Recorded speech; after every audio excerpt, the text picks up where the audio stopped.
This is really bad territory. And what I'm starting to see is the same exact stuff as 2016. Instead of making a serious pivot, they're doubling down on the anti-Trump. Joe Biden has not proposed one real thing to actually help people amid the coronavirus pandemic. He is not jumping on to Bernie's bill with Kamala Harris and Ed Markey. I don't care whether Kamala Harris and Ed Markey mean it or not.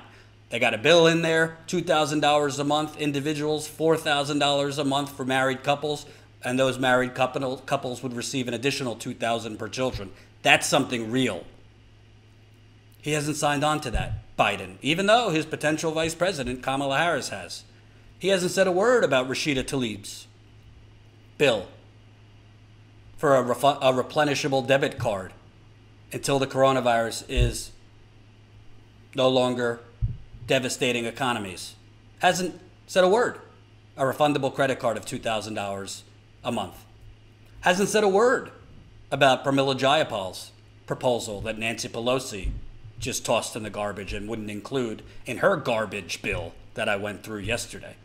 Pramila Jayapal's bill for America to do everything, to do what Europe is doing, and just the government cover payrolls so people don't have to be unemployed, that people can continue working or getting paid, so unemployment wouldn't be so high, people would still have health care in this ridiculous employer-based system.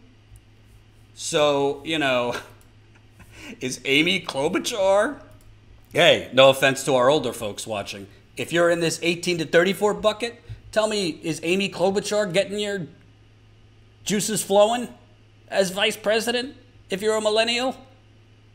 Is that going to jack up Biden's favorable rating? How about Kamala Harris? Specifically, millennial black people. You like Kamala Harris and her, jailing innocent black men and corruption as California's Attorney General? Is it just, oh, she's a black woman, so you get points for woke? So all of this is absurd. And you want to know something? I'm not big on predictions, but I do have a prediction. I think it's a pretty bad sign when the Democratic most electable choice is down 7 points in the most critical states, and he can't construct full sentences most of the time. And he has Lawrence Summers advising him on economic matters. And his top donors are in the banking, hedge fund, and healthcare industries. And his strategy to turn this around is to do podcasts from his basement, occasional softball interviews with George Stephanopoulos and MSNBC hosts, and not actually propose anything. Oh, a good segue. We're going to get out of this with those amazing task forces. And for those of you saying I don't take Bernie to task, here, let's take Bernie to task. The picks are in. The picks are in for the Bernie Biden task forces. Task forces. This is what we got as progressives for endorsing Joe Biden.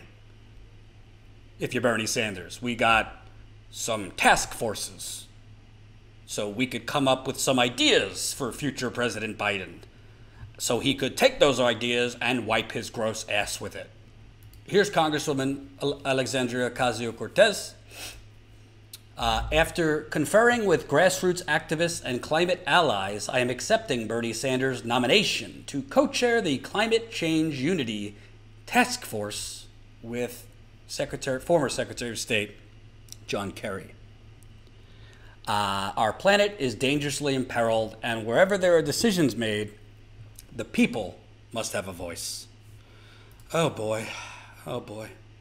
I've always believed that real change happens not with a panel or a task force, but in everyday people organizing mass movements to demand change. Yet we should also commit to showing up everywhere, every space where there are decisions and formative conversations with movement voices. I am also encouraged that we're not in this fight alone. To be on a team with Kathy Flowers, Pramila Jayapal, Sarah Nelson, Abdul El Sayed, Stephanie Kelton, and Varsha Prakash of the Sunshine. Sorry, I'm mispronouncing her name. Of the Sunrise Movement and others pushing for 21st century public policy means we are in this together. Inside pressure, outside organizing. I think I want to read something David Sirota wrote on this because it, I think, puts it well.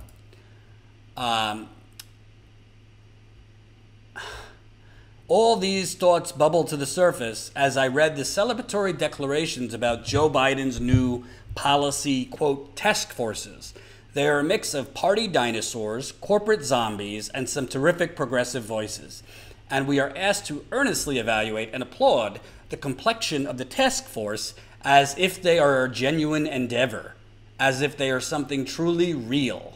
There is already hand-wringing and celebration about who is and isn't on these task forces. But step back from that and consider the bigger picture. Consider how condescending, how mocking the entire task force dance really is. It's as if the Biden campaign went into the basement of the DNC, dusted off a 3-ring binder from 1983 titled How to Run Campaigns, and turned to page 863B for the section entitled, quote, Post-Primary Unity Blueprint, and we are all expected to pretend that this is something real. But of course, we all know it's not real, because we know we don't suffer from a lack of good policy ideas that require new task forces to litigate. We know that we instead suffer from a lack of political will and political power. We all know in our hearts that we don't really need another climate task force. We know we just need a Democratic nominee who commits to supporting existing Green New Deal legislation.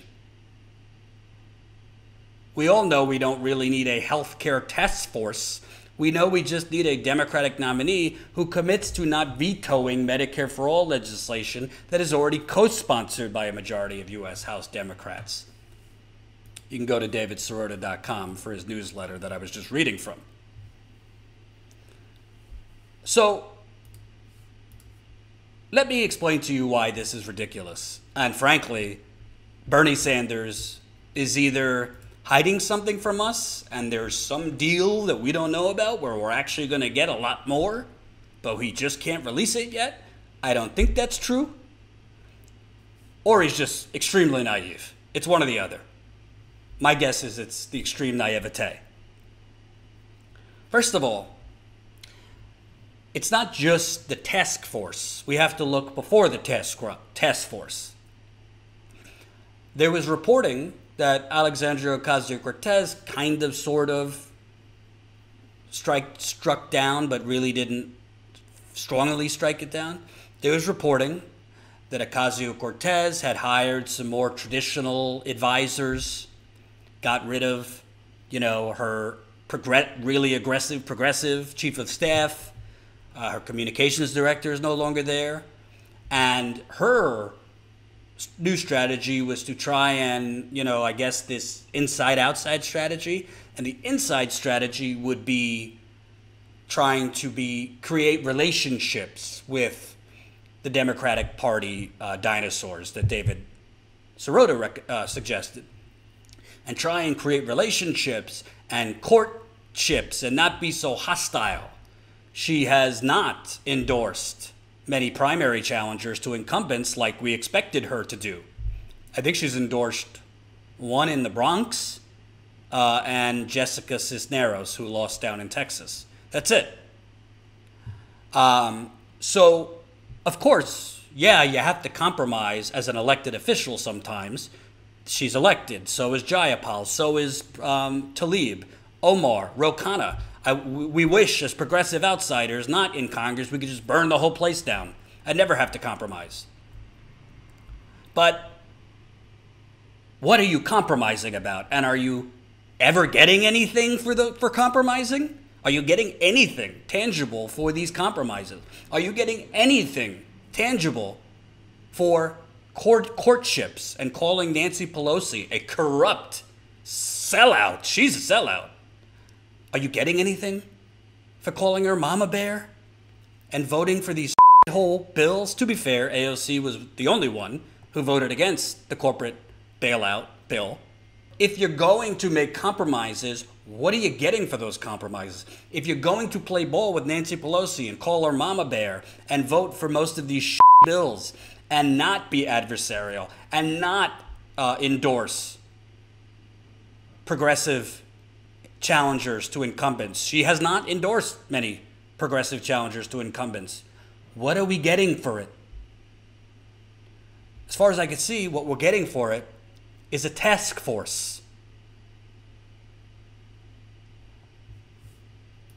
In theory, AOC's notion of I have always believed that real change happens not with a panel or a task force, but in everyday people organizing mass movements to demand change.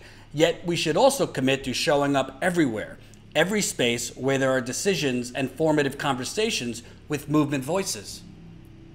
Yeah, I agree with the second thing. We should show up everywhere. But the problem is, if you're going to play ball and try and do these inside baseball strategies, you have to have a bigger fight on the outside. You can't just settle for task forces as some great thing when you're not doing anything on the outside. Hope you enjoyed that last video. Hop on over to statuscoup.com where you can sign up for our email list and become a member for as low as $5 to $10 a month. Membership is how we grow. That's statuscoup.com/join. And remember, join our email list so we can grow the revolution with you.